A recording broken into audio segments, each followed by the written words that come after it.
ነገ ይሆናል። አሜን። የሚነገረው ነገር መቼ ይሆናል? መቼ? እሺ መጽሐፍ ቅዱስ ያለችው ዘጸአት መጽሐፍ ምዕራፍ 9 እናወጣለን ከቁጥር 1 እግዚአብሔር ይላል እግዚአብሔር ሙሴን አለው ወደ ፈርዖን ዘንድ ገብተህ ንገረው የዕብራውያን አምላክ እግዚአብሔር እንዲህ ይላል ያገለግሉኝ ዘንድ ሕዝብን ልቀቅ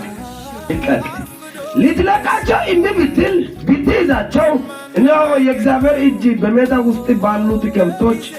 በፈረሶች በአህያዎች በግመሎች በበሬዎች በበጎች ላይ ትሆናለች ብርቱ ቸነፈር ይወርዳል እግዚአብሔር በእስራኤል በግብፅ ከብቶች መካከል ይለያል ከእስራኤል ልጆች ከብቶች አንዳች አይጠፋም እግዚአብሔር ነገ መቼ ነገ እግዚአብሔርም ነገ እግዚአብሔር ይህን ነገር በምድር ላይ ያደርጋል ብሎ ወሰነ እግዚአብሔር ያን ነገር በነገው አደረገ የግብፅ ከብት ሁሉ ሞቱ ከእስራኤል ልጆች ከብት ግን አንድስ እንኳን አልሞተም ፈርዖን ልኮ ነው ከእስራኤል ልጆች ከብት አንድስ እንኳን አልሞተም አሹ ማታንደጋ ወይ ቀለና ዋራንደ አማኔ አሳታት ንብረት ፈጭቶ ዳይበና ያላ ወላከ አሳታኒ ወንተ በዶምዲ ጨረቀፈና ያጋ አሜን አንደኛ የሚከስህ ሲደክም ሁለተኛ ያንተ ነገር ሲያድግ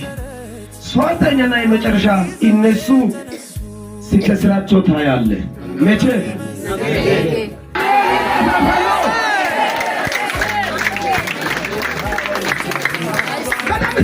እግዚአብሔር እንደዚህ አለው ሙሴ አቤት ትሰማለህ አዎ